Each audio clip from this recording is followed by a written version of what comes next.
PvZ2 is different from its power plant in a multitude of ways. It has more plants, runs off of 50% meta, and the difficulty scaling and the level speed is faster. Way faster in fact than the first game, as most levels only last for about 2 to 4 minutes instead of about 10. After playing up the Neon Mix-Up Tour and beating all of Ultraverse, I've come to the conclusion that the insane speed of PvZ2 isn't a bad thing. The sets and strategies you have to use in some good levels is really fun, and we can all agree that the gimmicks of levels like Don't Trample the Flowers shouldn't drag out for 3+ minutes. But the main problem I have with the speed comes from the fact that a lot of plants suffer due to it, either because they aren't balanced correctly, or their gimmicks just don't make sense, and they don't work well under specific circumstances. So today I feel like just taking a look at plants that suffer due to level speed, as that's my biggest problem with it. Peapod has been in my head for a long time, months in fact, and I have his problems down to a science. Peapod can be amazing on slower levels when paired with garlic or even alone.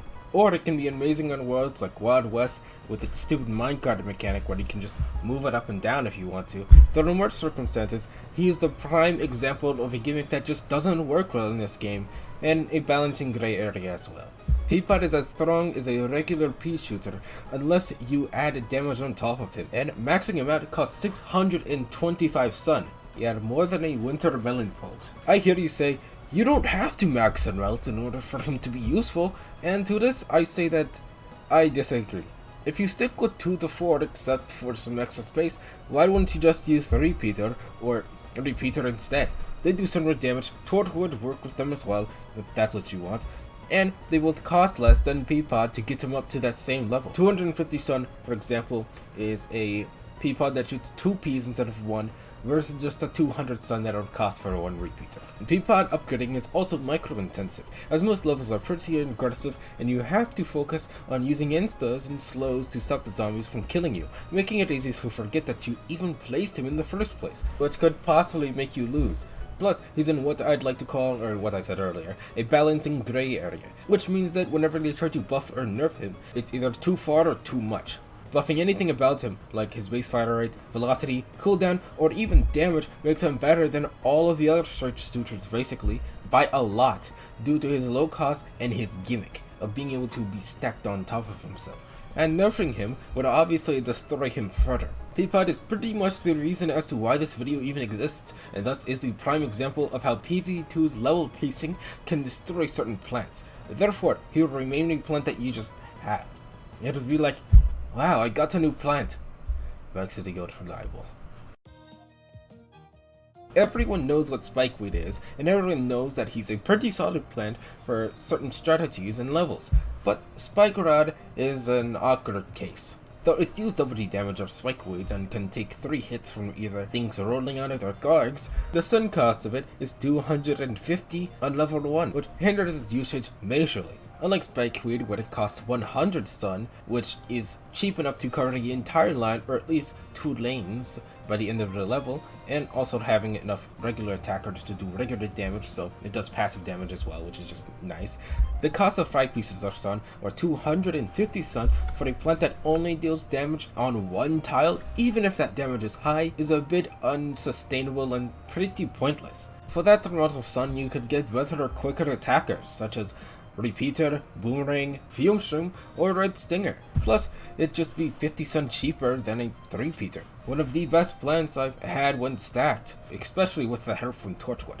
Plus, thanks to this cost, unless you're focused on placing Spike Rocks, it's unlikely that you'll actually be able to use him, and again you might just forget about him because he's just passive damage and he sits on 1 tile. And in that way, PvZ2's level speed and his cost himself, which like a lot of these plants on the list, hurt Spike Rock, making him a plant you'll ever hard to use. Join Alex's Discord server to talk to him, or to discuss things like PvZ and Terraria, and maybe other things that he or I cover. Or you can give him some suggestions. Server's still small, so I and he will be able to see everything that you have to say. Garlic has nothing going for it in PvZ2. I'm sorry, but I just have to vent about Garlic and how they massacred my boy. In the first game, he was very useful for unique strategies involving Gloom, Shroom, or 2-lane Spikeweed strats, or if you wanted all the zombies in the middle of the lane instead of the top and bottom to save costs, and time for getting Gatling P Torchwood strats. But in PvZ 2, things are a bit different. Firstly, on how Garlic was nerfed. He has less health. That's it. Absolutely horrible for a plant that is meant to be eaten. Secondly, where he's introduced is horrible. If he was introduced in maybe Frostbite Caves to counteract the sliders, or far future for high damage hits on strats maybe, it could have been fine, and maybe a normal player would have, played the game more creatively, but no. He was introduced in Neon Mixtape Tour, and in a level that totally counters trying to use Gothic strats, and insta-kill zombies and pushers. And of course, the level speed of PvZ 2 hurts the viability and usability of this plant as well in general by a lot. You probably wouldn't even have the peace and time to prepare some sort of Garlic strats early game. And even if you could, it'd fall apart quickly due to Garlic's now horrible health. He can probably take like 6 hits now. It's actually terrible. All of these factors just combine into making Garlic one of the plants that shouldn't have ever come into the sequel, and instead we should have gotten something like Scary Shroom or Cattail reworked or something, since he was replaced like by a stupid plant like this or whatever. I don't even remember his name. I'm so sorry, Garlic. You were my favorite in the first game, but you should have stayed out of PvZ 2. Citron isn't even that great of a plant to begin with. If you don't already have consistent attackers like Repeater, Bloomerang, Red Stinger in the back, then it's entirely possible for him to waste his 800 damage shots to kill basics on accident. And he shoots every 10 seconds. Technically 9.5, but I don't want to hear it, it's pretty much the same thing.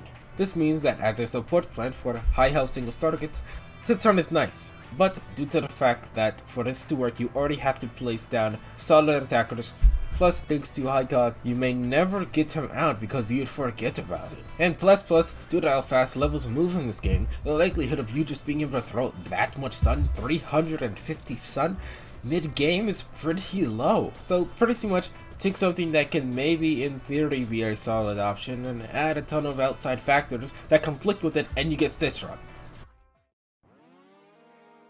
Coconut Cannon follows a similar fate as Citron, though I'd say that he's even worse. He costs 50 more, so 400 stun, already horrible. He's a manual use plant, terrible, right? And his reload speed for after you use him is 15 freaking seconds.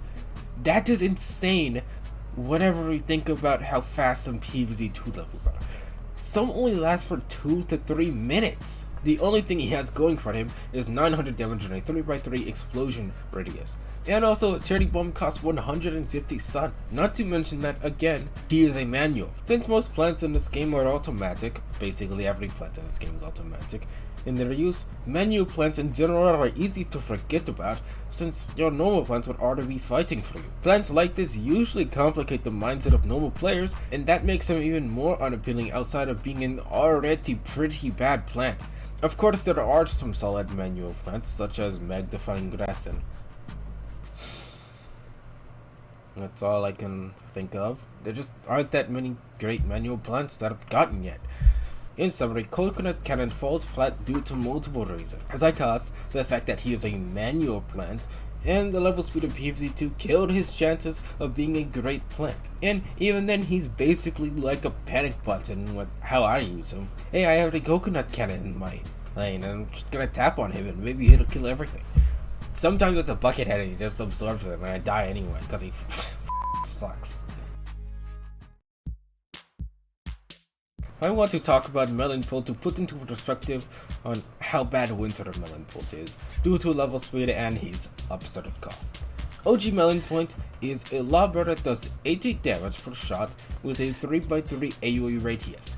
Of course, due to how straightforward and amazing this is, he costs 325, which is understandable, and just slightly more than a 3-feet. It can be argued on which plant is better, since they're similar in quite a few ways, but either way, Melonful due to his pricing is constrained to either mid or late game, meaning that unless the level goes slowly at the beginning and he slows, instas, or freezes stuff enemies and build them some stun, it's entirely possible that you just use your low costing attackers over ever releasing one melon bolt, since you might forget about even having him. At least that's just something that I do with high costers. Actually going for it and using him early game in a usual PvZ2 level would be a miracle. So basically PvZ2 devs said, what if we took this perfectly fine plant and gave him the upgrade that he had in PvZ1, instead of adding a reworked version of Cattail that could have been interesting and new. And then everybody said, let's go ahead and do that. That sounds about right. Which is how Winter Melonfoot became a thing. It's literally just Melonfoot again with the ability to chill enemies in a 3x3 radius. And well, yeah, that's pretty good as it lets other attackers do more damage, and it also lets him dish out more damage. He also costs 500 sun because of it. If Melonfoot already has a problem with costing too much, so much that people rarely even use him or remember that they put him in his lineup, then what the hell were they thinking? Nobody could reasonably get this out at any other time than late game, and by then why would you even care about that? It doesn't even make any sense, and I see no way on how this can be fixed either, as reducing his price makes Melonfoot somehow more irrelevant than he already is, and simply buffing his stats doesn't fix the fact that he costs 500 freaking sun. Winter Melonfoot has been killed due to PvZ2's level pacing and nothing else. So Bloomerang is a good plant. On level 1 they do the same damage as a repeater and they pierce up to 3 targets, which is a solid ability.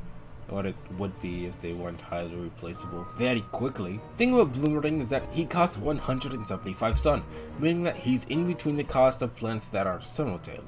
Fume is 125 and pierces 4 tiles in front of him infinitely. Laser Beam does the same except he doesn't have a piercing limit, and he also costs 200. And Repeater, which is a straight tutor that doesn't pierce at all but does the same DPS, costs 200. He's also compatible with Torchwood. This means that he will be replaced pretty quickly and later plants just invalidate his existence entirely. He also is only really good when stacked up a lot, meaning that combined with the mid to awkward cost of 175 sun and the speed of levels, it's unlikely that you'd actually be able to use him super well in a majority of levels. Plus, if you like spamming plants, lightning really exists for that very reason, and it's very powerful. A great area for balancing is also created by this. If he did 40 damage, like most piercers, he'd be too strong, especially for when he's introduced. In early Egypt, it's like one of the first plants that you get. Imagine that doing 40 damage. And if he was nerfed, then he'd obviously just suck ass at this point. His plant food is also terrible. Like, it hardly kills cone heads and does like nothing to bucket heads. There's just so many things that are repulsive about this plant that is actually not too bad aside from the things that I've listed. Just go ahead and try him out.